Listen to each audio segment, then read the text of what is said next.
pas que je suis un bon réalisateur, je dis j'ai fait un beau film, c'est beau. Certain, c'est que ce film m'a vraiment transformé. Combien le cinéma est important pour nous. Est-ce que les gens ont envie qu'on leur parle de la vie? Les cinéastes ont besoin qu'on s'intéresse à eux, vous le savez. Deux fois le même fleuve, c'est un road movie, un film de voyage. Et un voyage très personnel des moi et filles. Et au long de fleuve Jourdain, en Israël. C'est un film qu'on a tourné en 2011 et au mois d'août. Et en fait, le point de départ, c'est ce livre qui s'appelle Le Rob Roy sur les Jourdains. C'est un voyage historique, donc c'est un journal de voyage écrit par un explorateur un peu romantique du 19e siècle qui a fait le même voyage depuis les sources du fleuve jusqu'au lac de Tibériade. C'était une région peu connue pour le monde occidental. C'est sûr que son intérêt n'était pas que géographique et aventurieux, mais sûrement historique, religieux. Moi et filles sont partis d'Israël il y a 11 ans, même plus, il y a 12 ans. Donc pour nous, c'est aussi une sorte de découverte d'une région qu'on connaissait avant, mais auquel on revient. C'est plutôt l'envie de revisiter avec la distance qu'on a acquis, de revoir les choses après une certaine période. Je crois qu'on pourrait le faire n'importe où en Israël, parce qu'en Israël ou en Palestine, n'importe où on va, il y a des choses à raconter. Il y a toujours un bagage important. Bien sûr qu'il y a aussi des spécificités pour chaque région, et pour le Jourdain aussi, symboliquement, mais aussi le fait que c'est le lieu préféré des vacances pour les Israéliens depuis quelques années. Donc ça, pour nous, ça fait un lien très fort avec ce touriste d'il y a 140 ans, avec le touriste locaux d'aujourd'hui. On y est allé vraiment avec l'idée de passer le temps avec les Israéliens. Donc ce ne sont pas des interviews, on n'était pas dans une démarche d'un film reportage, de poser des questions. C'était vraiment notre voyage. Et durant ce voyage, il y a les moments où on passe notre temps avec les Israéliens qui s'y passent leur journée. Donc on savait que c'est un moment plus détendu et où on peut ouvrir des questions, où on peut vraiment commencer des conversations plus longues et qui nous ont amenés vers ce qui nous a intéressés aussi, parce que nous, on a dirigé les conversations, mais et finalement, c'était plusieurs heures parfois avec des gens. En plus, les vacances classiques en Israël est fort liées à la terre, à connaître la terre, à réaffirmer l'appartenance, réaffirmer les valeurs, une manière de transmission aussi. Donc tout ça, ça fait des vacances un moment important et pas nécessairement ce qu'on pense au premier abord, qu'est-ce que c'est les vacances. Nos vacances, chez ma famille par exemple, c'était toujours très, très idéologique. C'était vraiment connaître le pays, c'était une valeur importante. Et une des manières de le faire est de partir en vacances dans un endroit et explorer cet endroit, connaître son histoire, mais aussi le connaître d'une manière très physique, très intime, vraiment faire des escalades, des randonnées, etc. De vraiment, en fait, de devenir un indigène. Parce que les Israéliens, la plupart, viennent de... Bon, si on repart 2-3 générations derrière, Avant, il n'y avait pas des Israéliens, des frères israéliens. Oui, on vient de l'Europe ou de pays maghrébins, ou, enfin, partout dans le monde. Donc il y a quand même ce projet de devenir le fils du pays. Et les vacances, entre autres, servent à ça. Aujourd'hui, c'est beaucoup moins présent. Donc notre idée, quand on a commencé le film, c'était que ça existe toujours, même si sous des formes plus soutenues, un peu cachées, pas toujours conscientes, mais on croit vraiment que c'est toujours là.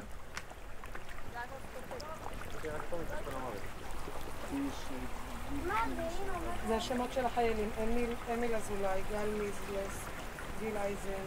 אבל למה פועל? למה פועל? כי יש 71. 73 חיילים. 73. אם היה גם פה...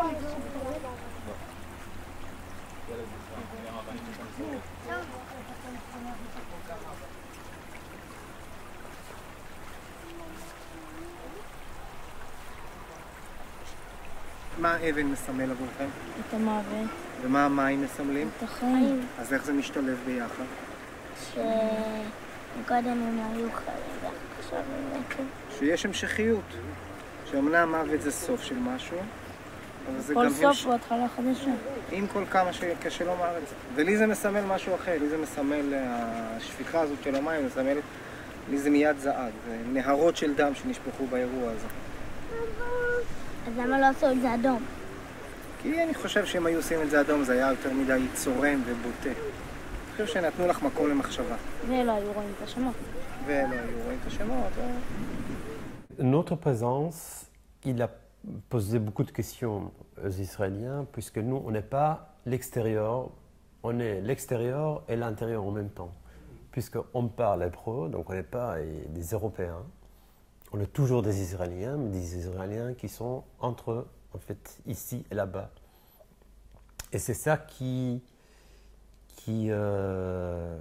je crois que les a mis en question, par exemple, qui vous êtes. Est-ce que vous êtes Israélien ou pas Israélien? Et c'est une question qui revient dans le film plusieurs fois. Et finalement, nous aussi, on se pose la question, est-ce qu'on est Israélien ou pas Israélien? On est entre les deux. Et je crois qu'être à la frontière entre ici et là-bas, donc, et leur a suscité de poser des questions par rapport à leur territoire, donc leur frontière à eux. Ils se sont sentis, je ne sais pas pourquoi, ont besoin de se justifier par rapport à leur présence, pour définir leur israélité par rapport à nous. כמה שנים אתם שם? בבלגיה? 6. וואו, הרבה זמן. הייתם לפחות פעם בשנה בארץ בביקור? יותר גם.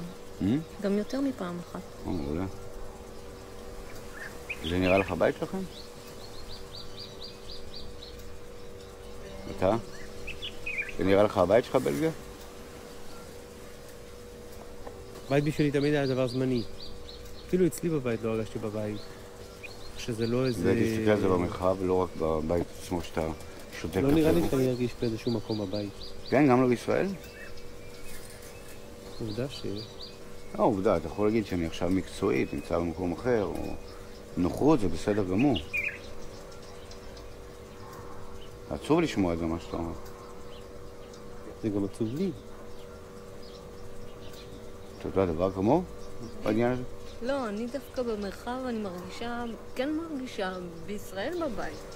כי אני מכירה הכל.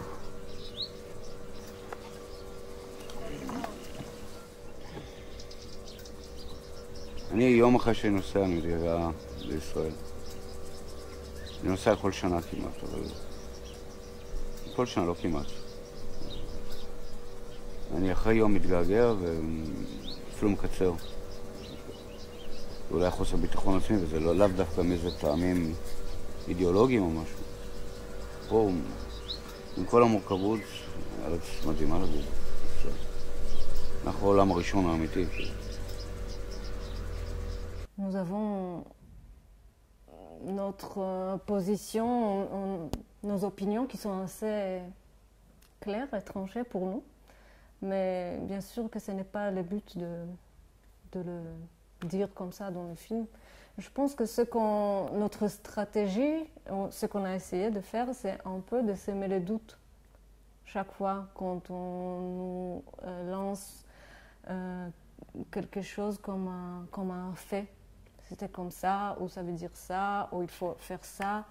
Donc notre méthode est de dire, ah vraiment, je pense que c'est constamment essayer de semer des doutes. Est-ce que c'est vraiment comme ça? Est-ce qu'on peut le raconter autrement? Est-ce qu'il y a une autre manière?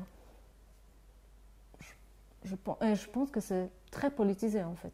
Je pense que si on rentre, si on va vraiment, si on ne voit pas la politique comme les actualités, mais dans les sens plus profonds, c'est très très politique. שבו, בבקשה. אל תשכחו להכניס קצת ציונות. לא הצלחנו לשכוח? לא לשכוח? לא לשכוח. אנחנו צריכים לראות ציונות בשביל להכניס אותה. זה שאנחנו בארץ, זה שאנחנו עכשיו מבלים, זה ציונות בהתגלמותה. אתה יכול להסביר איך הבילוי תשמעי, הגלות היא סוגרת. הגלות היא סוגרת. הגלות אתה פוחד. אני יכול לספר לך מקרה. אני הייתי בן 15. וכמו כל בן 15, ילד מפותח, תלמיד מצטיין, שהוא נמצא בברית המועצות, אומר, אני רוצה עכשיו לראות את העולם. זה היה בדיוק אחרי מלחמת ששת הימים.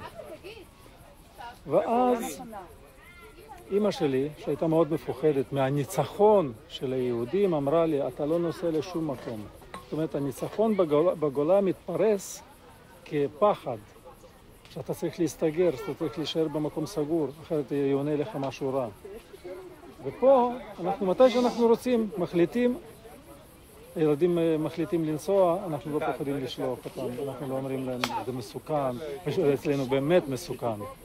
כי אנחנו חופשיים, כי אנחנו הגשמנו את הציונות, ההורים שלי הגשימו את הציונות בשבילי. הם הביאו אותי לפה.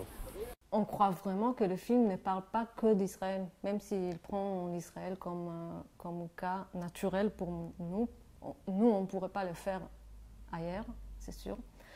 Mais je pense que, et des retours qu'on a eus aussi, je vois que ça va au-delà d'Israël. Donc tout ce dont on a parlé,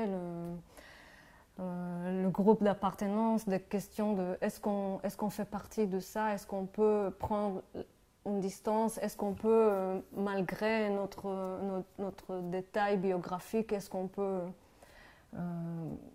changer notre position.